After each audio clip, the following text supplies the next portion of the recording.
Edge of Sports on the PPI Network. Defensive captain of the very frisky Cleveland Browns. I'll always think of him, though, as a member of the Who Dat Nation, New Orleans Saints.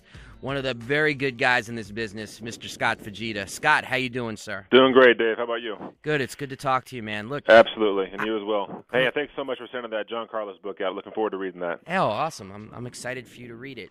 Now, Scott, I have a lot of people who listen to the show who aren't sports fans, who don't follow it every Sunday. They listen for the politics of sports, and I really wanted to have you on to tell these folks a story, and a sad story, but one that I want everybody to know. Can you tell my audience, who is Steve Gleason?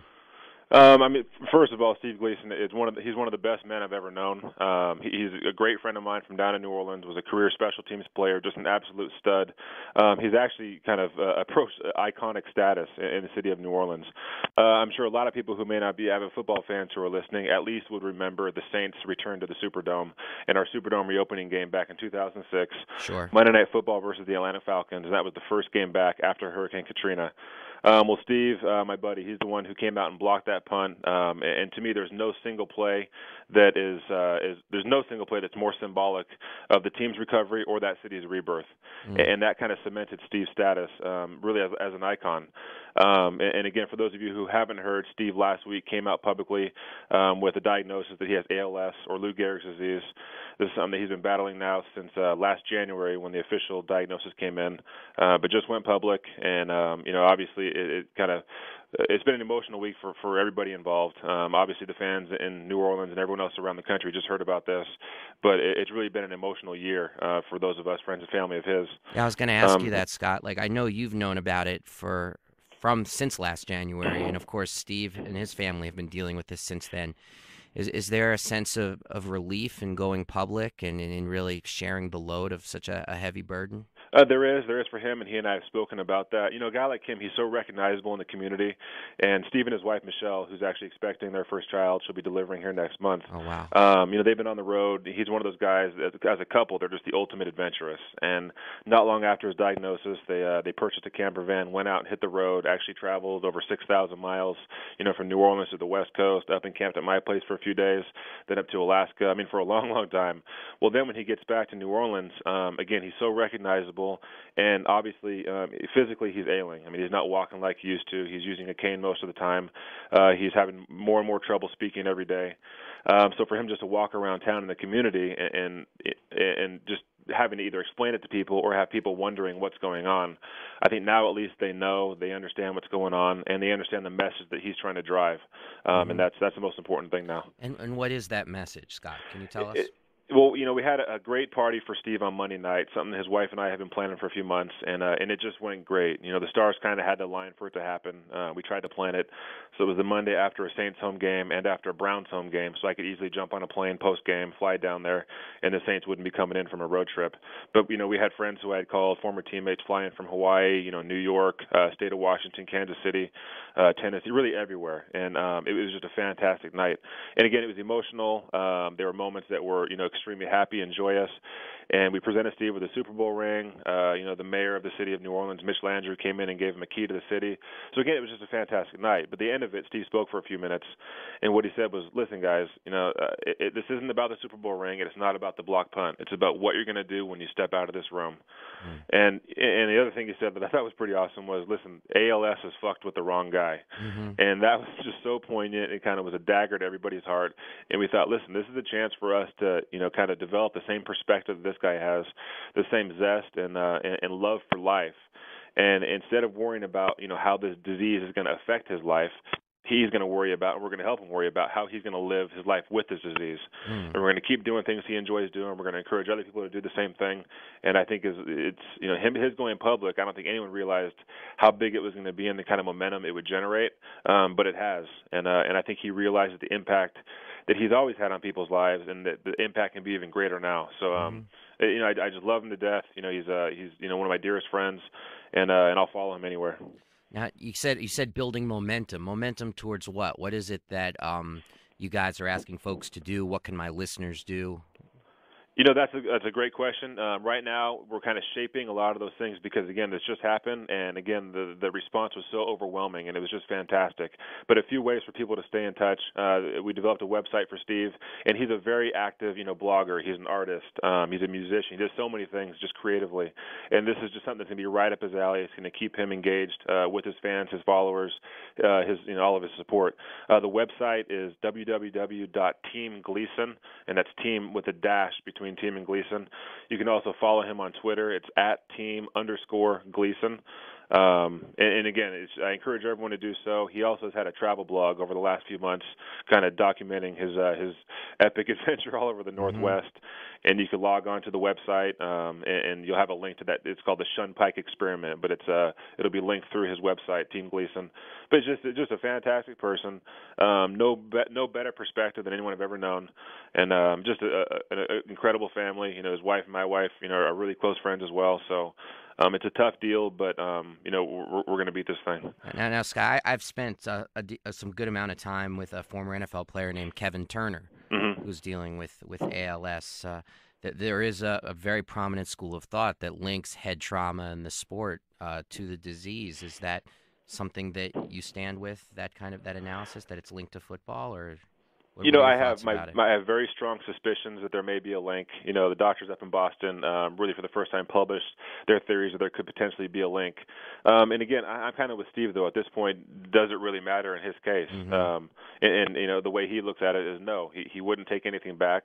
He enjoys all the experiences and the relationships he's built over the years, and all those things are really just a part of his journey. So again, this disease isn't going to define how he lives his life. Like I said before, he's going to define how he lives his life with this disease, and it's going to be challenging. I mean, Dave, I lost an uncle to this disease 15 years ago. So when Steve first called me, January 6th, the day after his diagnosis, and told me, kind of a wave of emotions just rushed through me. On one hand, knowing what my uncle went through and knowing what Steve's about to go through, and knowing what my aunt went through and knowing what his wife Michelle's going to go through, and especially expecting a newborn child. There's that part of it, and also me, grappling with just kind of the own personal emotions of knowing that something that may have caused this condition is what I do for a living. And here I am, married with young kids. So it's just a whole wave of emotions, and again, it's tough, but we're going to make the best of this. If it becomes just an accepted medical truth that this is a byproduct of the game and that people enter by free will, do you think that could affect the future of the NFL? I think there's a lot of things coming down the pike that could potentially affect the future of the NFL. And it's, I struggle with that too. It's kind of a balancing act for me because this is a great game. It's given me so much. It does so much to enrich communities. Some of the communities I played in, New Orleans, Cleveland. I mean, football means so much to these cities. Yeah. But the head trauma issue is serious. It's being taken more seriously all the time. The fact that the conversation is even being had is a huge step in the right direction. But, could this determine the long-term demise of the game? It potentially could. That's why we got to keep doing everything we can to be on top of the issue. We got to find legitimate therapeutics for it somehow. And hopefully in time, we can combat diseases like this. Well, Scott, thanks so much for talking about this. Do you have another couple minutes I could switch gears a little bit? For sure. I'm done with practice. I'm good. Yeah, just out of full respect for the subject, out of full respect for Steve, definitely we're going to tweet out the website. We're going to put it on our website. We're going to make sure that people can stay in contact with Steve's progress and make sure that he knows that we know that ALS effed with the wrong guy. But I did want to ask you this. I've been wanting to ask you this for a couple of weeks. The NFL did its 10-year commemoration of 9/11. I was critical of some of the over-the-top nature of a lot of the ceremony that was involved, and I really did think about you because I thought about a lot of what you'd said over the years about concern about the post-9/11 attack on civil liberties in the United States. And I was wondering if you felt like, A, it was a little over the top how the NFL handled the anniversary, and B, if you felt like there was any sort of political space for you to speak about some of your concerns about how 9/11 had been used to shape the country. I think, with that opening game, on one hand, you had the part of it where everyone was just happy that football was back. So that was part of it. Yeah, that's true. But again, I don't want to take away from the moment. I think NFL always, they do a fantastic job of putting on a hell of a show. I mean, they always do that. I have accused them at times of doing things simply from a PR standpoint. But regardless of anybody's feelings about 9/11 or what exactly happened, or the post-9/11 paranoia, I do wholeheartedly believe that it is still a good thing to have people come together in unison and pay tribute to those who have fallen. So from that standpoint, I think it was great. Mm-hmm. And I read multiple arguments about that afterward, and some people who thought it was just way too over the top, and again, just a PR thing. I was there on that field with other servicemen and women who have served for this country, and my teammates, and all the other fans in our stadium, and it is a special moment. I'm not an overly religious guy by any means, but I do understand the connections between people. There's a certain sense of fellowship with that, and it is powerful, and I think it's healthy. As you saying, it's got like a sense of catharsis to it too. Yeah, there really is, absolutely. Mm-hmm. And are these concerns you raised about civil liberties, like during the time of the Patriot Act or whatnot, are these still concerns that you hold? I mean, with Guantanamo still being open, you probably heard the news today about the U.S. citizen in Yemen, the cleric who's with Al Qaeda who was killed. I mean, which has raised a lot of eyebrows about because a U.S. citizen being killed. I mean, is that stuff still center to your mind? Yeah, I do still think about that. I mean, Dave, you know the history of my family well, and some of the civil liberties that were taken from my family, in the post-Pearl Harbor World War II hysteria. So, yeah, all these things, I still do think about them. I think there's still a long ways for us to go. And I got to be honest, there's certain things where I'm very disappointed in the president, things I thought would have been addressed by now that aren't and haven't been. So, it's one of those things that's an ongoing struggle for everybody, and it's still a topic of much debate and kind of which side of the fence you fall on. But just given my family's history, I still do have those strong feelings. Well, you are now playing in what's possibly the bellwether swing state in the United States. Do you see yourself being politically active next year? It remains to be seen. Again, it's tough because there's so much on our plates as football players. Mm-hmm. We'll just have to see what happens. And I'm always hoping for the best with this president. Again, like I said, and like a lot of people have felt, I think he's let us down to some degree. So we'll just have to see how things play out. And I got another baby on the way too, so I got more and more on my plate coming. Wow. Well, Fuj, congratulations on that. Definitely. Appreciate it. And congratulations on being somebody who embraces life, even when there's some dark shadows around the corner. No doubt about it. I read a fantastic quote the other day. It said, "Life is not about waiting for the storm to pass. It's about learning to dance in the rain." And I actually read that passage the night of the party we threw for Steve Gleason down in New Orleans, and I thought, you know what, that's just perfect. I mean, that's exactly how Steve's approaching this thing, and that's how all of his support group is going to approach it as well. Man, I need to read that quote, because when I think about dancing in the rain, I think I'll get hit by lightning. So I'd be like, life's about not being hit by lightning. I think I need a new philosophical framework, but that's just me. Hey, Scott, thanks so much for joining us on Edge of Sports Radio, man. We're going to absolutely tweet Team Gleason out to the moon. Absolutely. I appreciate it, Dave. It's always a pleasure. Be well.